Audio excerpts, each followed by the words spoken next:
Hello, guys. Hello, hello. Hopefully you guys can see us. I think you can.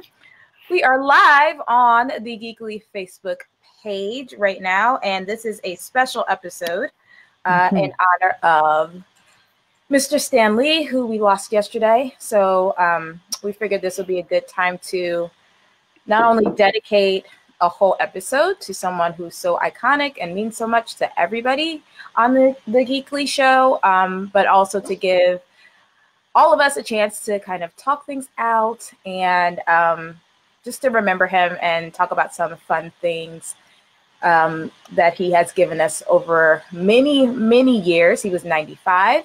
And maybe go over some quotes and some things that people are talking about right now in terms of his passing and his life and all the extraordinary things that he did and was able to give to us and create a universe that we all love, enjoy, and that means so much to so many people all around the world. We're probably going to be a hot mess. Just a heads up. If you're watching, even if you're watching the replay, grab your tissues because we're still processing it all. And all five of us are very, very big fans of Marvel. So this is going to be an interesting episode.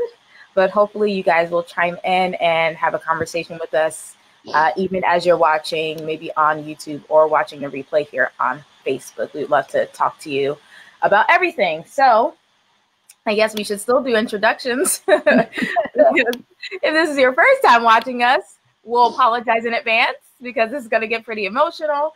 But you'll definitely learn why we are the Geeklies and why this show is so important, because you're going to see us speak out quite a bit over the next 20 minutes to half an hour. But hello, everybody. My name is Amira, and I blog at fourhatsandfrugal.com.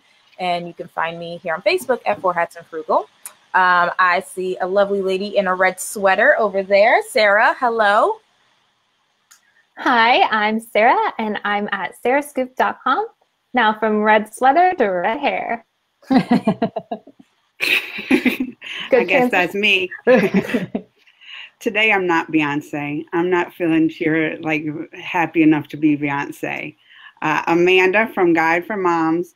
But now I need like a cute little thing. Move about black shirt to black shirt. Like I have nothing witty.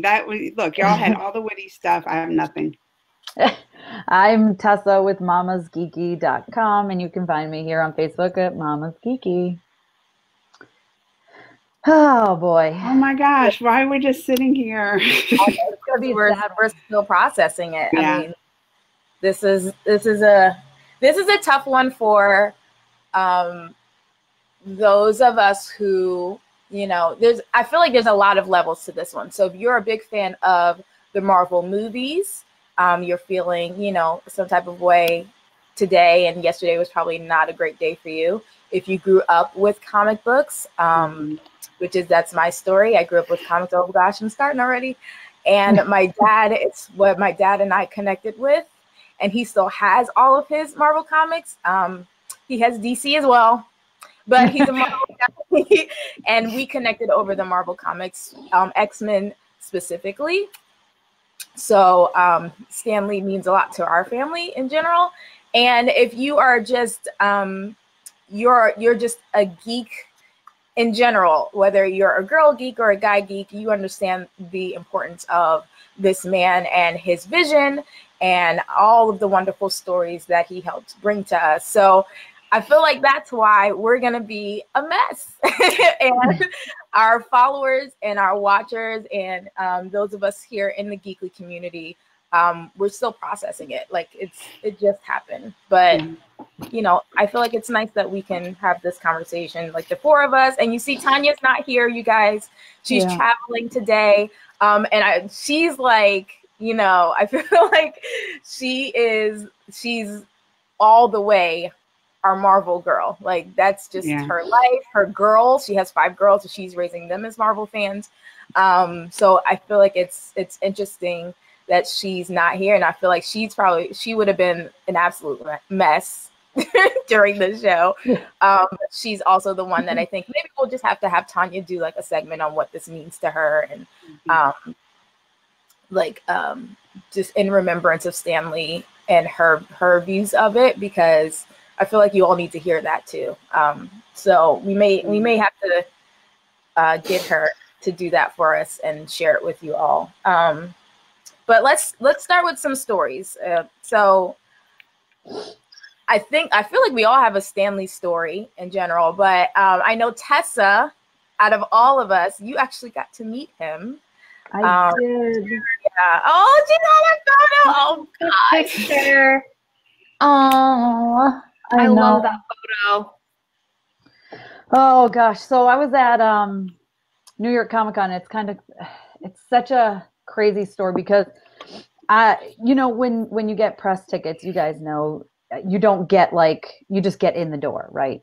You don't get any photo ops. So I was going back and forth between two, and it was Stan Lee or Carrie Fisher, believe it or not. And I was like, Stan Lee had kind of announced that he wasn't going to do many more appearances, right? So I had told myself, okay, I'm going to do Stan Lee, and then regretted it just a few months later that I didn't do both, right? I mean, and but as you guys might know, at cons, it's very quick, go. You meet this, look, I'm shaking, I can't even. You meet this person and you're God. Picture, smile, God. You don't even talk to them. And it just so happened they were taking, I don't know, 10, 15 people at a time into the room with Stan Lee and then ushering out. Well, he had taken a bathroom break, and him and the photographer both left. And he actually got back before the photographer did. So I was in this small group that we actually got a few minutes to talk with him. And it was just, he was like, oh, we have to wait for the photographer. He's more important than me anyway, making jokes. And then he was like, I know you all want to hear me say it, so Excelsior. And I was like, oh my God. To hear him say it. But he was just so nice and just sitting there joking. And this was only 2 years ago, and he just, I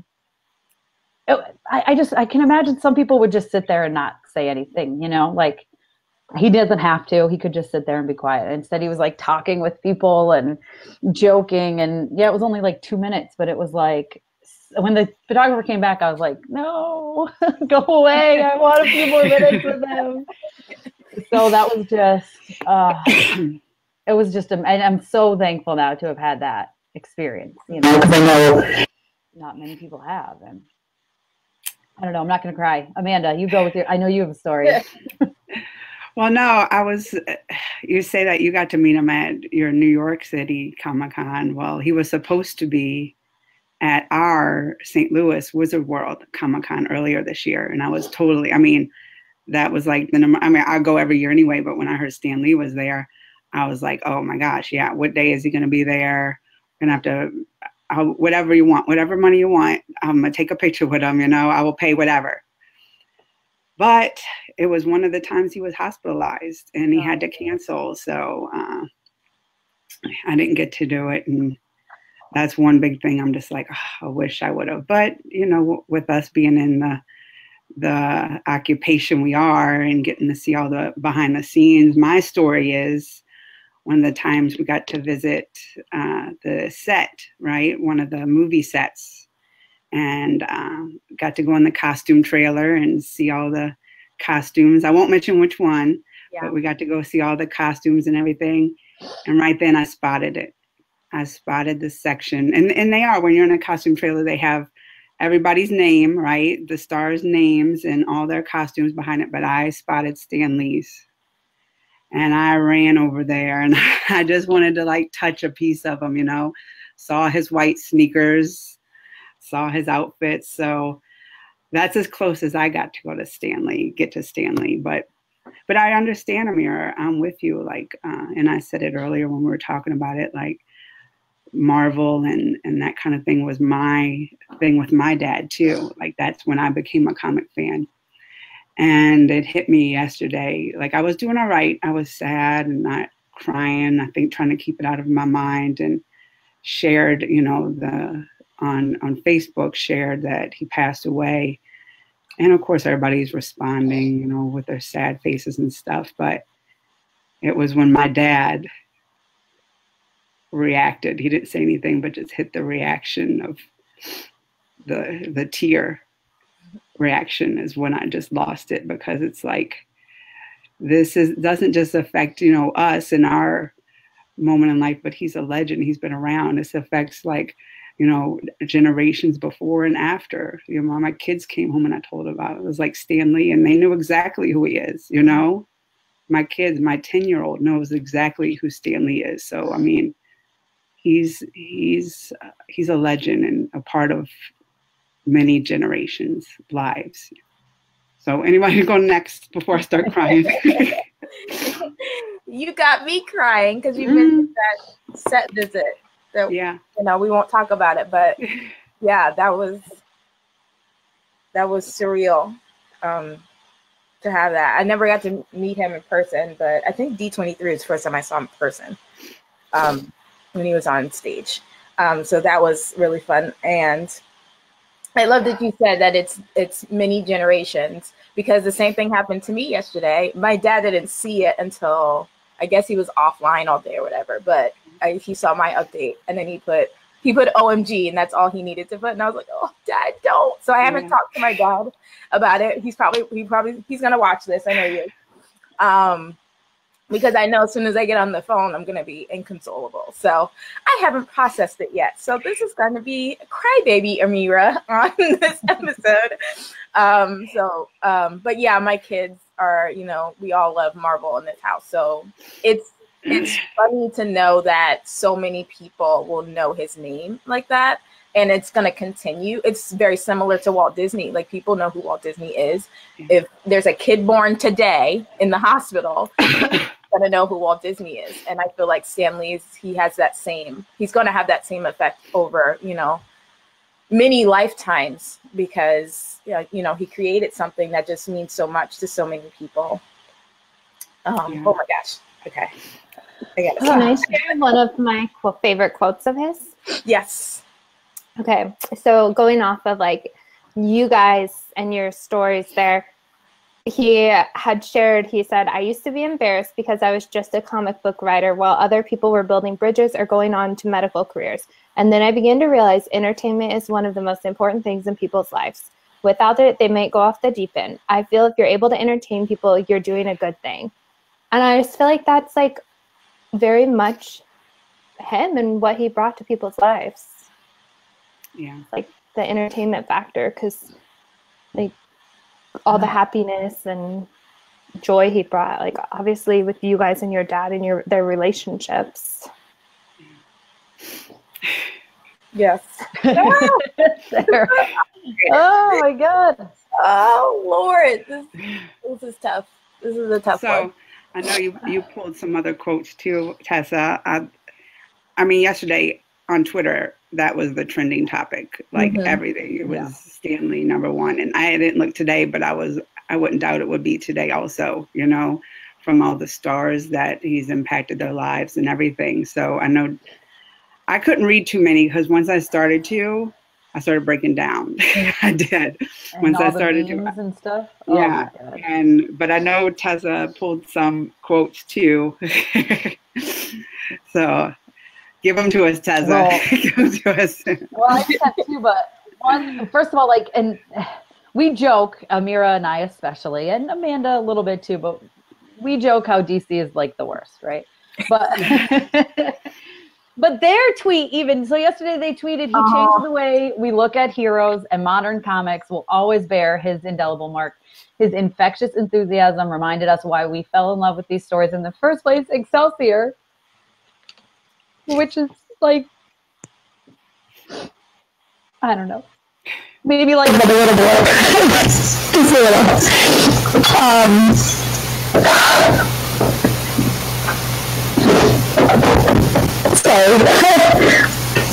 But then also, this guy who, what's going on? Did you? Oh, your audio. Your audio went crazy.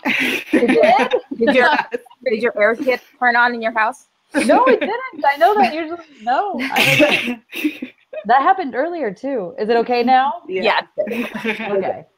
Well, so then also, a guy that I've known for a while, he works at our local comic shop. It's called the Comic Shop. He's worked there for like years and years and years and years, right? And he wrote a thing saying he didn't know how he would how to express, and it was a whole paragraphs and paragraphs, but he ended it, I thought, perfectly. He said, and especially for those who read comics will really get this.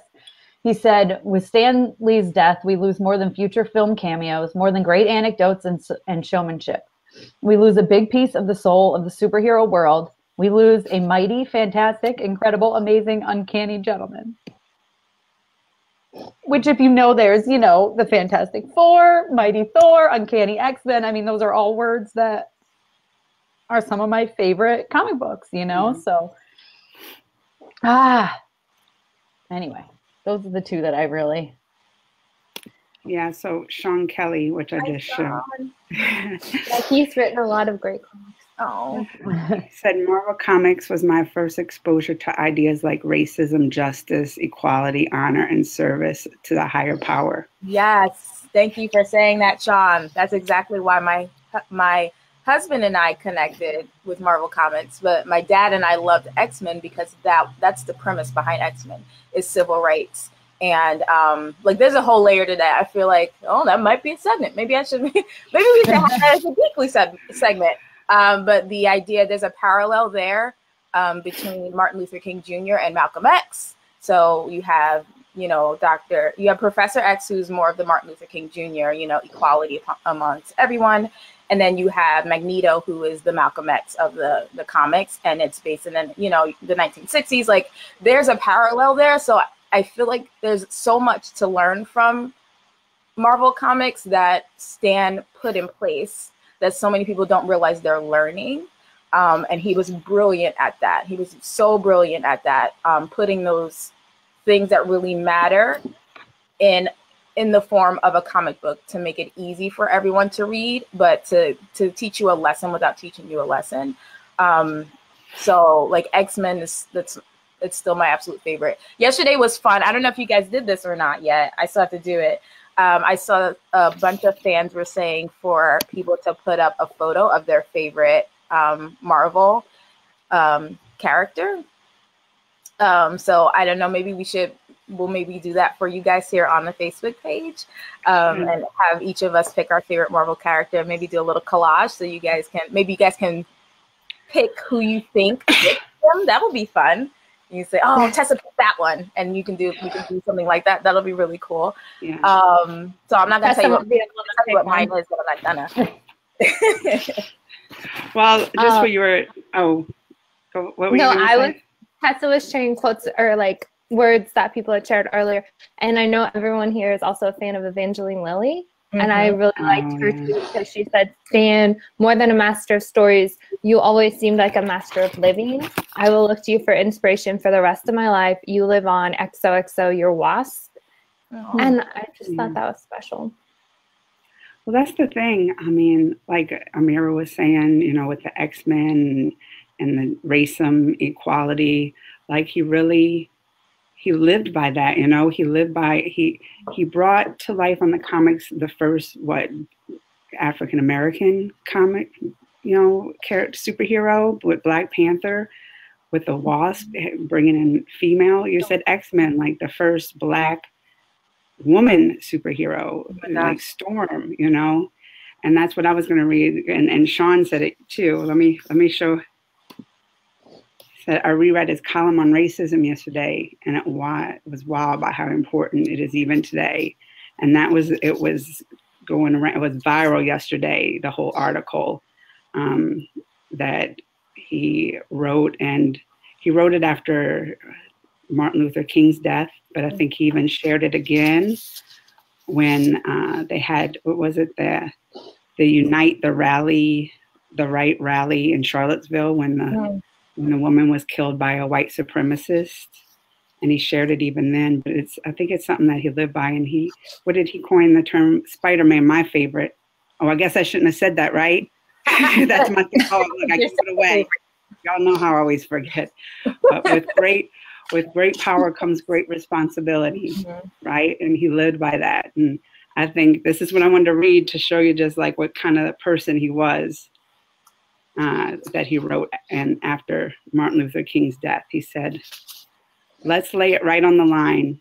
Bigotry and racism are among the deadliest social ills plaguing the world today.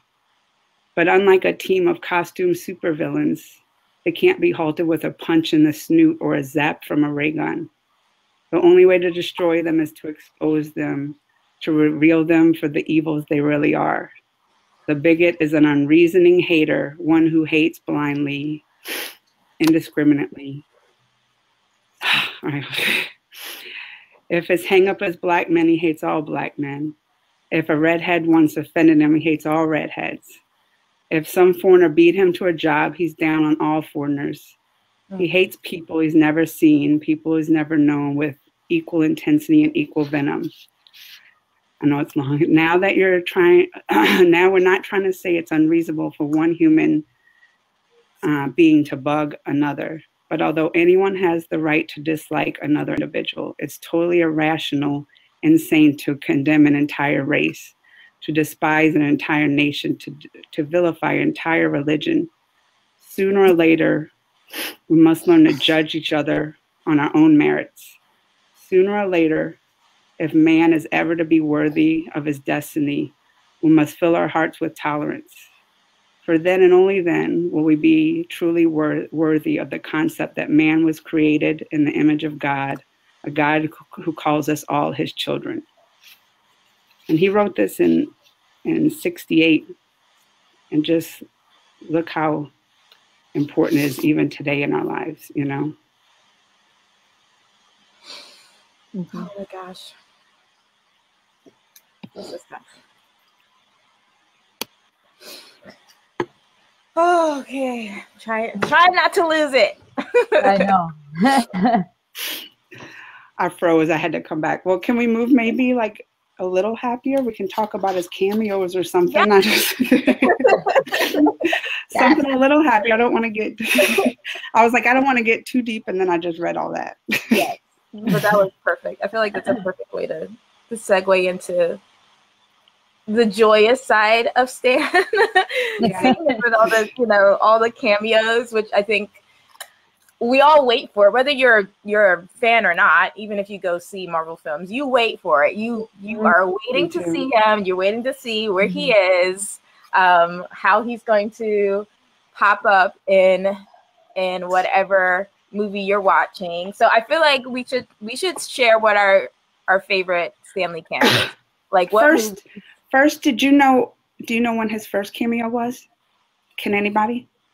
Oh, it was like, wasn't it the Hulk TV show? The Trial of the Incredible Hulk. I looked it up, right? And 89 was his first cameo in 1989. So that's like 30 years he's been doing the cameos, right? I love it. Okay, I want to hear Amira's favorite. Let me hear it. Oh, well, I mean, you guys could probably guess what my favorite. Iron Man is my favorite Avenger. So the first Iron Man, that's my favorite, the Stanley cameo. I just thought it was really funny because that was the Hugh Hefner one. I thought it was really, really funny. And I was like, that was perfect. It was perfect. So yeah, that's definitely my favorite. I thought he was funny in Thor driving the truck, and also in the Guardians when he's in the window and they're like, "Oh, Mr. Smiles." Oh, yeah. You know what I'm talking about? Yeah. Mm-hmm. Yeah. That's good. Well, I really love the Hugh Hefner one. That's what I was going to say. But because Amir and I we're the same page with our Tony. But I will have to say then when he's like talking with the Watchers, I really liked that in Guardians too, because I love the Watchers, and that was really, I thought it was fun how he's like, once I was a FedEx guy or whatever he says. So, it's just fun as a play on his own. He knows he's in everything. Yeah. I think even Tanya told us her favorites too, right? Of course, it has one to do in Captain America. Was it Civil War? Yes. Yes. It was Civil War when what did he say when he was like, "Oh, we have a package for you, Mr. Stark," or something like that? No, Stank. He calls him Tony Stank. Tony Stank. That's why that was it. I love that one so much. So that had to be. And then she picked a second, and I was like, "No, you don't get to," because her second was my favorite. But it was Ant-Man. Right? Yeah, First of all, is one of my favorite things in Ant-Man when Louise is telling like his stories, you know, and when he was like, "Oh, you know, crazy, stupid, fine, crazy, stupid, fine," and he's like, and then the bartender, he says, "Crazy, stupid, fine," and then as Stanley's the bartender being the one like crazy, stupid, fine, right? That was probably one of my favorites. But a close second, and we just saw it, all of us, last week. Yes, I think this will become a lot of internet. He was. They totally have a cameo of him, and Ralph breaks the internet, which it's so good. It's so good, but I wasn't expecting it. It was one. I mean, you know what? When you're watching a Marvel movie, you expect them coming. You keep waiting for him. But this one, I was just watching, and they had the princesses and this. But then he popped up, and I think I screamed out loud. I think both of us, we were, Amanda and I had like, what, 1 or 2 people between us, and we both like, were like, oh, we like turned and looked at each other like, oh my God. Yeah. Like, Stanley. But I will say, guys, I was like, it's going to change how I go, like when I go take my kids to see this movie next week, I think it's going to change how I react to it. Like I was, you know, I'm not going to be like, yeah, I'm probably going to tear up a little, and it's going to be kind of crazy. Yeah. But and then Tanya did bring up too how fun it is that I'm changing the subject before I cry. That Teen Titans, like, did you guys see Teen Titans go to the movies? No. They have Stan Lee in that. And it's so funny. Really? And they have him in there, like, continue, and he's like, you know, I love cameos, and he's like walking around with a broom, and he keeps popping up in the background and stuff. Like, so that was he did have such a good sense of humor, like in that one. Yeah. And Sean Kelly says that his favorite was giving Thor his haircut in Ragnarok, which I love that one too. I love Thor's face in that one too. He's like, "Please, sir, cut my hair." Dusty said Guardians. Go ahead. I was going to say the same thing. Guardians Volume 2 is my favorite. It was her favorite. Yeah, I love that one. I do. The Watcher. They're all good. Honestly, they're all good. I know they really are. And it's even funny, was it Big Hero 6 when he's the dad, right? Yes, I was gonna say that's a good one too. If you guys look on YouTube, there's some videos made that have like all of his cameos. It's just really cool to see them all put together. Yeah, sure. I love that one. I saw because I always forget about it because it's not a Disney Marvel movie, but what was the X-Men? Not the last one. Yeah, the last one where he was with Joan, and they did a cameo together. That one kills me now. Definitely, that's always probably going to kill me every time I see it. But it killed me watching that again after he passed. And I was like, oh my gosh, that by default has to be the best one ever because they're together. And I'm like, oh, but it's not Disney Marvel.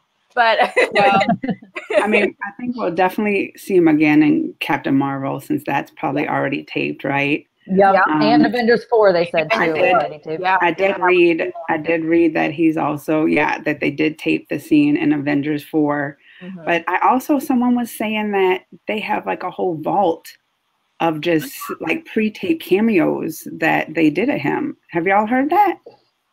No.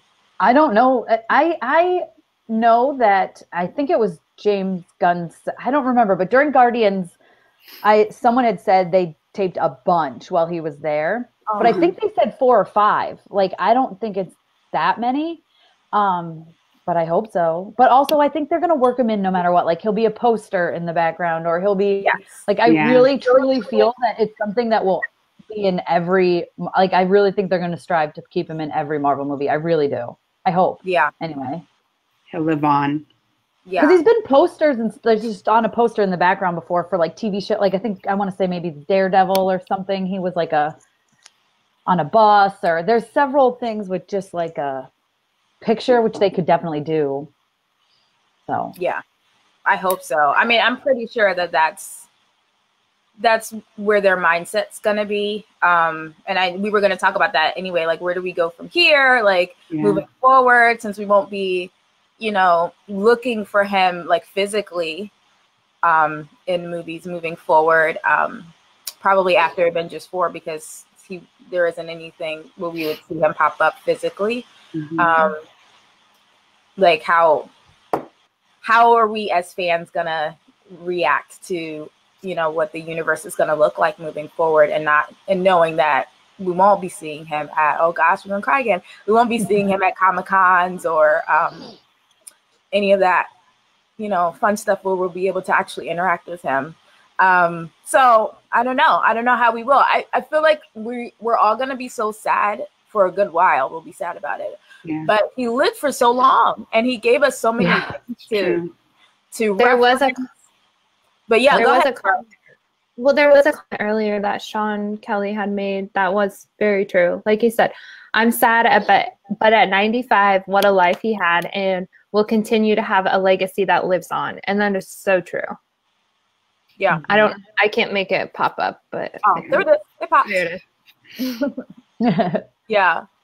So I feel like that's a lot of us are, you know, we're all so super sad, but then we think about how long we had him here on this earth, and all of the work that he was able to do and put out, and that we're still benefiting from all of that. Like Black Panther, you know, Black Panther's been a comic book for a long time, but we're just now getting a Black Panther movie, you know what I mean? And they have more to come. And so there's so many other comics. Like, I feel like this is a great time for those who may not have been really deep into the comics to actually go back and explore even more of the Marvel comics and see if there are some stories that really connect you with, you know, other things that you may not know about. Like Black Panther connects people to like the other part of Africa. Like, it's not all third world countries. There's so much affluence in Africa that people just didn't know about until, you know, that comic book came out, and they're like, oh my gosh, like, there are billionaire princes in Africa? It's like, yeah, of course. But there's so many Marvel stories that people just haven't connected to yet. And this is, I feel like this is what we're going to get from, you know, losing someone that we all love and admire. It's going to spark so many people to really explore even more of the Marvel stories. I see something. And think about all the X-Men we can see now in the MCU, because they own the rights now. Marvel owns the rights. So it's like, there's so many stories that have yet to be told that I just can't wait. I'm so excited. So that's something to look forward to. Yeah. And I like what Dusty said too, like, look for the Stan Lee just Easter eggs going forward, right? Yeah, I truly believe that he's gonna be a part of every film. I really do. Yeah. I mean, I love it. I mean, just we saw him in Ralph Breaks the Internet. Right. Like, that was lovely. That was unexpected, so fun. And it was a fun way. You guys, we're not going to give it away. Number one, that was a spoiler for you all. So now you get to look for Stan. When you go see him next week, that's going to be your mission, is to find him in the movie. But like, how fun was that? That was just so fun. And it was so fun. He is fun. He was a fun man. You know what I mean? So for them to be able to like incorporate him in just things that may not be Marvel based in the future will be really, really cool for us to explore and enjoy. And we do have something planned for you guys, right, Tessa? Like, we have a whole something going on. Speaking of Ralph. Speaking of Ralph, yes, starting tomorrow on our YouTube channel, and then subsequently here on Facebook, we have like a video a day until the 23rd. So like a whole week and change of videos with all the fun stuff that we did.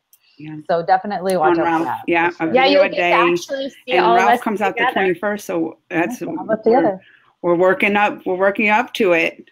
Yeah. We're working up. So starting tomorrow, which is not a normal day for us. And then videos, as of now, I'm kind of planning on them just going live in the morning, like not even at 1, at 9, because we'll include them in our blog posts that have all our coverage. So just keep looking on Facebook and our YouTube channel. YouTube for sure. That's going to be really, really great. And yes, Sarah said we were all together. Yes. Oh, yeah. Show us. No technical issues. Yeah, I know. Yeah. Oh, that's exactly true. It was a lot easier to film. We were like, oh, that was easy. Like our first film, we were like, oh, we all just said stuff and then we were done. And it was no like, hey, can you hear me? Hey, what's going on? Huh? You have your headphones in? What's that echo? Why are you blurry? You froze. We were just like, hey. Like just right now, Sarah's frozen on me, so I don't know what she said. Oh no. Oh, she's not frozen on mine. I think I'm here. She's there for me. I guess I'm like, that's all right. I usually miss. Oh man. Oh. Did she say something funny? Because I totally missed it. She's doing her geekly hands. She says she's here. She's doing a geekly hands. Does that mean it's time to go? I think it's time to go. I think it's time to go. Oh, goodness. Well, thank you guys so much for hopping in and chatting with us in remembrance of Stanley today. We know that this community, especially, he means so much to all of us. And we love that you all were hopping in here and commenting. So thank you all for commenting as well. And I know this isn't the last that we will see of him, but we officially wanted to have an episode to thank him for everything that he's done for the five of us, especially, but for geeks all around the world and geekly women all around the world. So that's it, you guys. Thank you for joining in. And I guess we can do our jazz hands. Let's end it, guys. So as always, stay geekly.